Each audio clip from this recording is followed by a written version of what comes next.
I have always found the sound of falling snow to be one of the most peaceful experiences in the world. It is like watching lightning or a shooting star, a unique treat that nature rarely offers. Even though I am not much of a hiker, I find the craving to be outside during a storm irresistible. This particular night happened to be a quiet Saturday when I had no major obligations the next day. I remember checking the weather obsessively, and the forecast had mentioned nothing about snow. I was sitting in my room reading when the flakes began to fall abruptly, as if a switch had been flipped. I instantly knew that I needed to go on a snow walk to fully appreciate the atmosphere. The hiking trail I drove to was incredibly secluded and rarely saw any traffic during the winter. I stepped out of my car and took a moment to just admire the silence of the falling snow. My only objective was to venture deeper into the woods where the urban world felt miles away. After 20 minutes of walking, I felt a deep sense of satisfaction with the isolation I had found. The literal moment I stopped, I heard a sound that felt entirely out of place in the wilderness. It was the unmistakable sound of a child's voice ringing through the cold air. I tried to tell myself that my mind was simply playing tricks on me in the silence.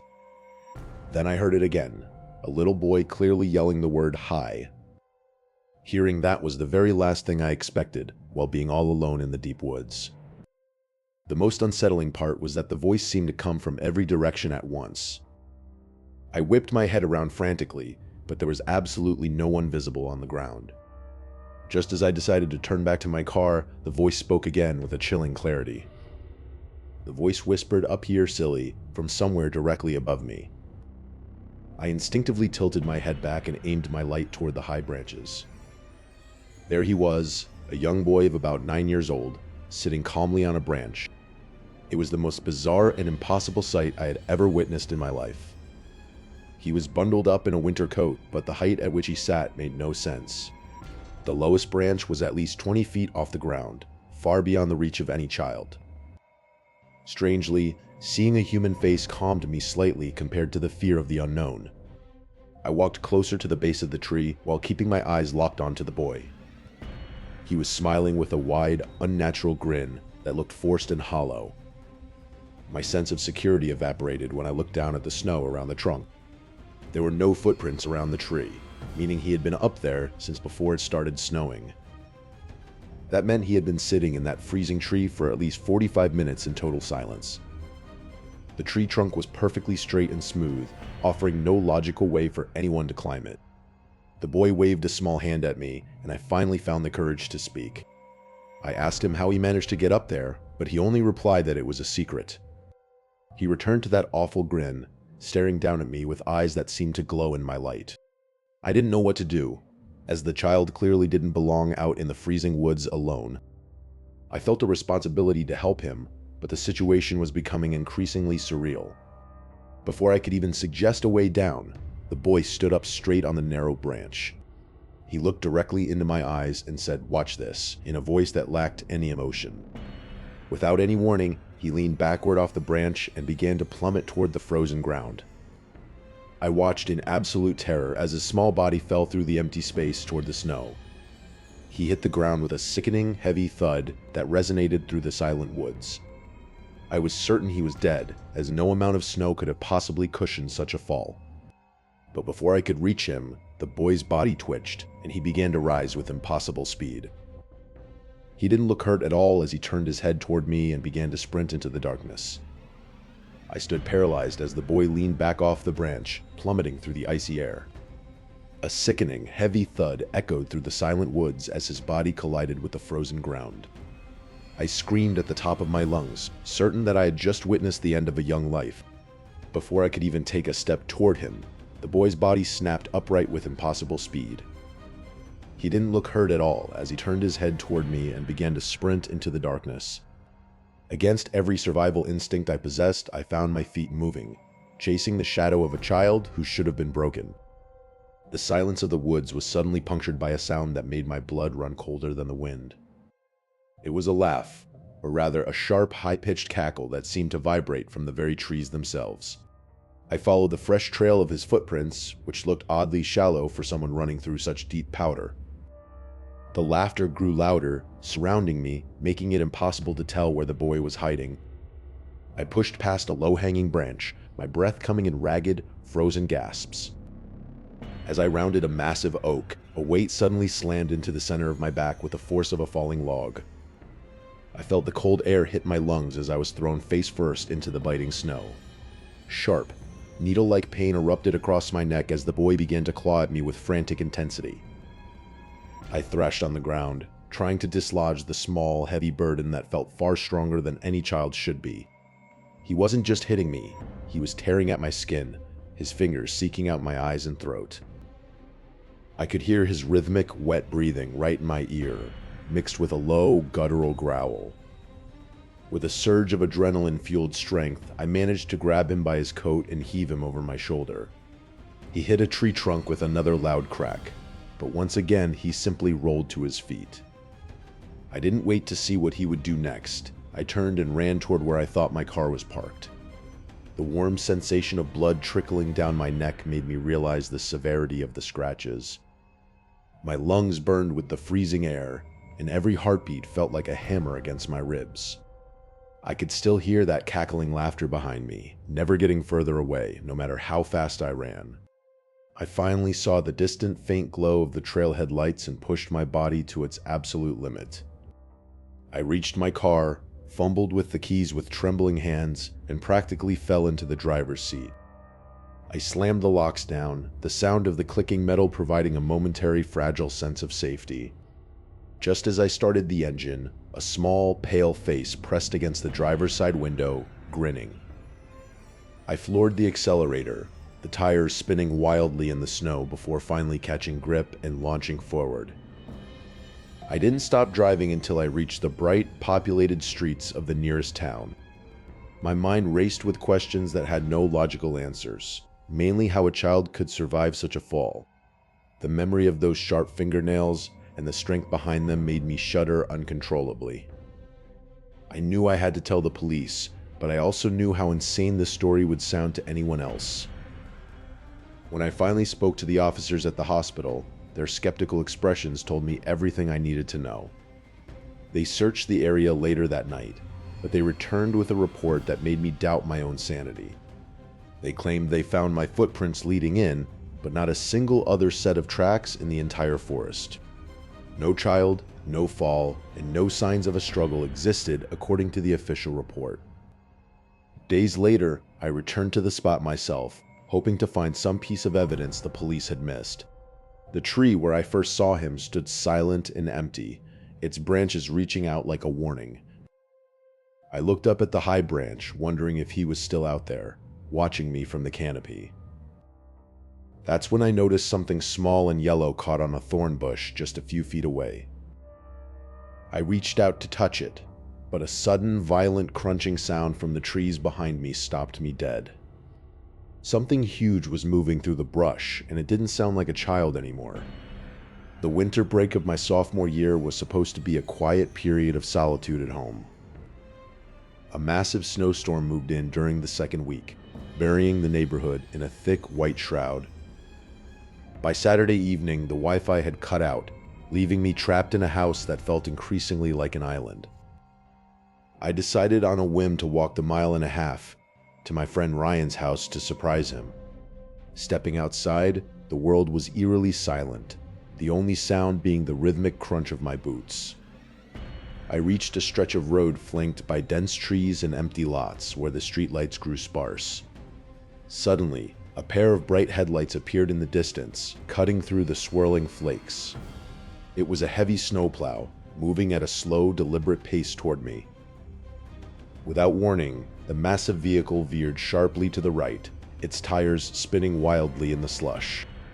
I watched in horror as the plow smashed directly into a large oak tree with a muffled metallic crunch. Panicked, I started running toward the wreck, my feet sinking deep into the fresh powder. The engine was still roaring, a mechanical growl that vibrated through the freezing air. I reached the driver's side and braced myself for a grisly scene of injury or worse. I peered through the glass, but the interior was dimly lit and appeared completely vacant. There was no one in the driver's seat, and the passenger side was equally empty. I yanked the door open, thinking the driver might have slumped onto the floorboards. The cabin was chillingly devoid of life, though the radio was still emitting a low static hum. I stepped back and scanned the ground for any signs of a struggle or an escape. To my absolute horror, there were no footprints leading away from the truck in any direction. It was as if the driver had simply evaporated the moment the vehicle struck the tree. A cold dread began to pool in my stomach, urging me to back away from the scene. I turned to leave, but then a man's voice rang out from the darkness behind the plow. "Help me!" the voice cried out, sounding strained and full of genuine agony. My moral compass told me to stay, but every survival instinct was screaming for me to run. The voice called out again, but this time it was much closer, almost right in my ear. There was no way anyone could have moved through that deep snow so quickly and silently. I ran until my lungs burned, not daring to look back at the idling truck. When I finally reached Ryan's house, I pounded on the door until his mother answered. I was covered in snow and shaking so violently I could barely form coherent words. Ryan's father called the police immediately, reporting the accident I had witnessed. Ryan kept asking me if I was sure about the headlights, suggesting it might have been a hallucination. I insisted that the wreck was real, the sound of the crash still echoing in my mind. An hour later, the police arrived at the house with a report that chilled me to the bone. They claimed they had searched the entire stretch of road and found absolutely nothing. There were no tire tracks, no crumpled metal, and no sign of a collision with any tree. The officer accused me of playing a prank, his tone dripping with annoyance and disbelief. I begged them to look again, describing the exact tree and the smell of the exhaust. They left shortly after, leaving me in a state of existential dread and confusion. I spent the night on Ryan's couch, jumpy at every sound of the wind against the siding. As the sun began to rise, I looked out the window and saw a single set of heavy tire tracks that hadn't been there before. Something was still out there in the white void, and it was watching the house from the tree line. The silence that followed the phantom crash was heavier than the falling snow itself. I stood frozen by the tree line, my heart hammering against my ribs like a trapped bird. There was no twisted metal, no smell of gasoline, and no sign of the plow I had just seen tumble. Then, a sound cut through the muffled atmosphere of the storm. It was a faint, high-pitched wail that seemed to vibrate in the marrow of my bones. "Help me," the voice drifted across the field, sounding thin and desperate. I called out, but the wind swallowed my words before they could travel more than a few feet. Logic told me to run for the house, but the cries for help were so agonizingly real.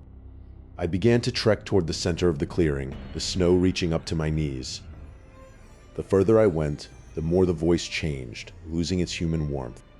It started to sound like a recording played at the wrong speed, stuttering and looping.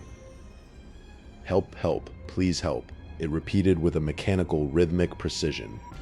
I stopped moving when I realized the voice wasn't coming from ahead of me anymore. It was coming from directly beneath the snow at my feet. I scrambled backward, tripping over my own boots and collapsing into the cold white powder. The snow nearby began to heave and ripple as if something massive was tunneling through it. I fought to stand up, my gloves soaking through with freezing moisture.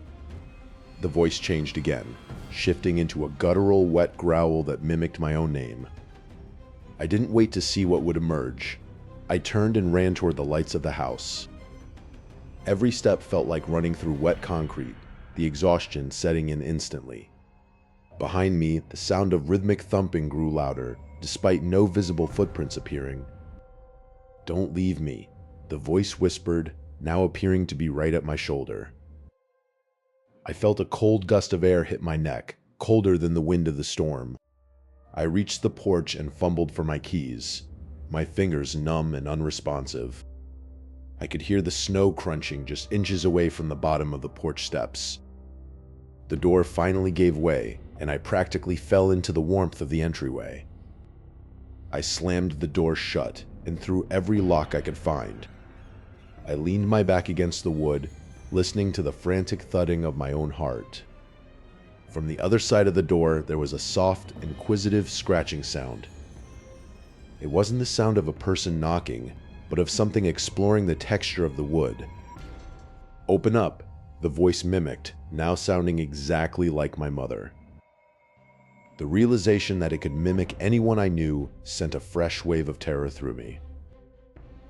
I backed away from the door, moving toward the kitchen to find a weapon. Through the kitchen window, I could see the field I had just crossed.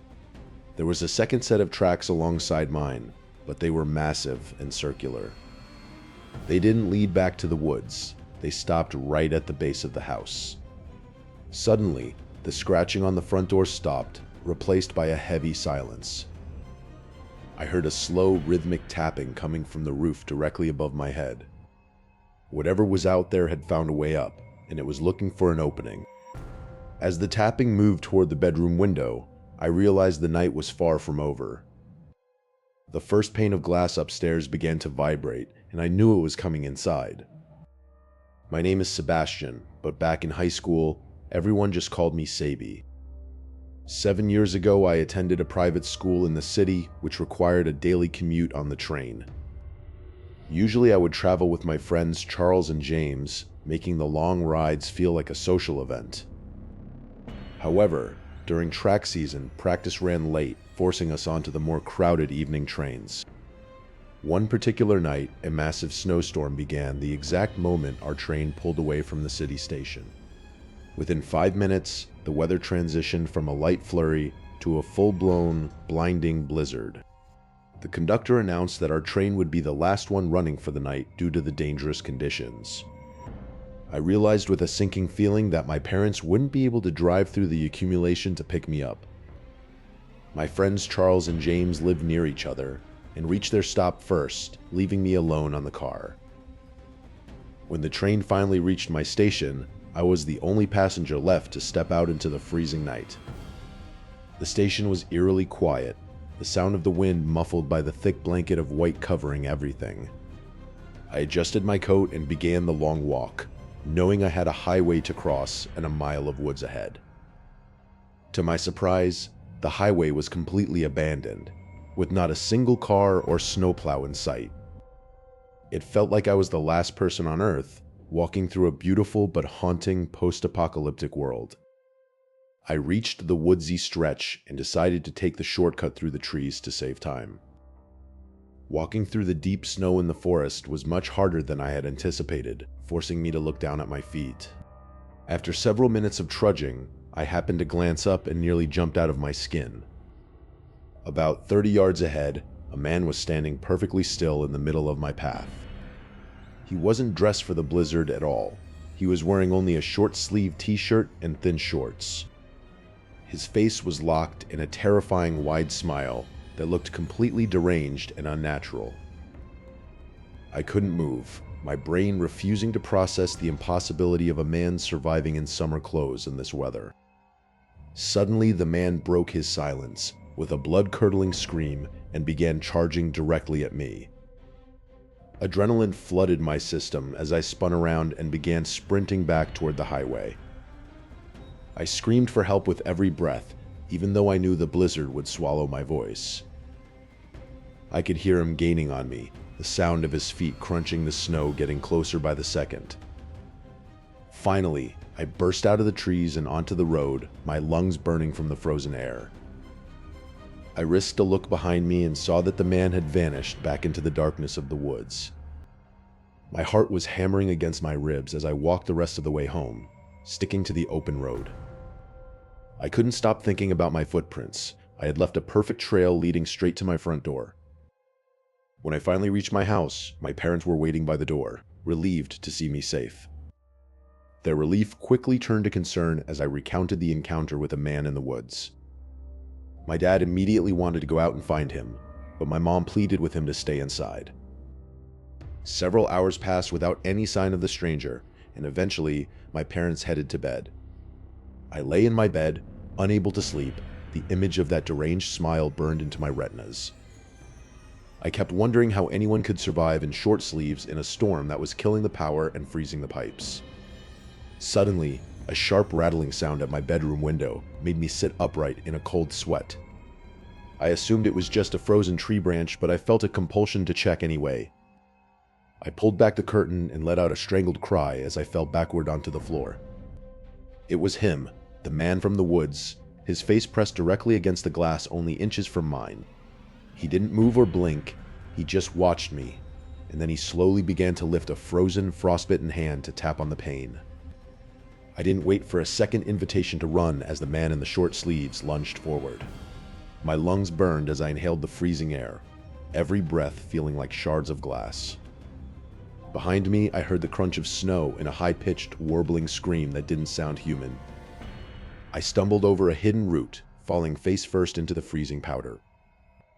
I scrambled back to my feet, glancing over my shoulder to see a dark shape closing the distance. The man's movements were jerky and erratic, yet he moved through the deep drifts with impossible ease. I reached the edge of the woods and saw the paved road, a dark ribbon cutting through the white abyss. My boots thudded against the asphalt as I pushed my body to its absolute limit. I could hear his heavy, wet footsteps slapping against the road behind me. I finally saw the glow of my porch light through the swirling white chaos. I threw myself against the front door, fumbling with the handle in a blind frenzy. The door swung open and I collapsed into the entryway, slamming it shut and locking it instantly. My parents rushed into the hall, their faces masking their confusion with sudden alarm. I tried to explain the man in the woods, but my words came out as incoherent stammers. My dad looked out the peephole, but the blizzard had already swallowed any sign of a pursuer. They ushered me into the kitchen, wrapping me in a heavy blanket as I continued to shiver. I told them about the short sleeves and the way he smiled while he ran. My father grabbed a flashlight and checked the perimeter from the safety of the porch. The yard was a blank slate of white, the wind erasing any footprints I had made within minutes. Eventually, the house fell silent as my parents decided it was safe enough to try and sleep. I retreated to my bedroom, but the thought of that man kept my eyes locked on the darkness. The wind howled against the side of the house, sounding like the man's distorted screams. Every creak of the floorboards made me sit bolt upright, heart hammering against my ribs.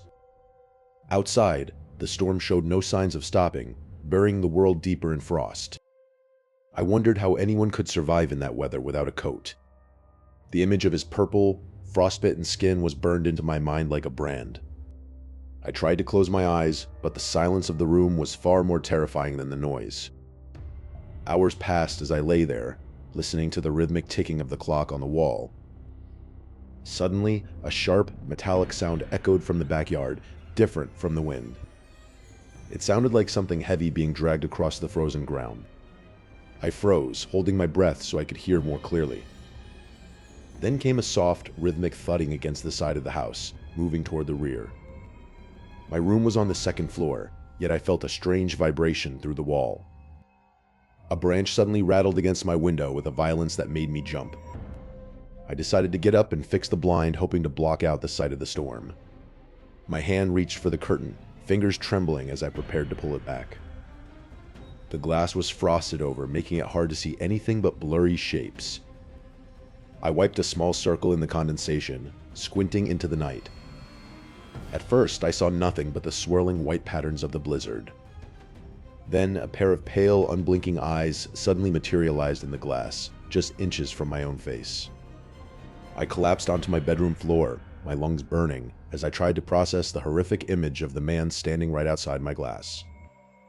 My father burst through the bedroom door, his face a mask of confusion and protective rage as he reached for me.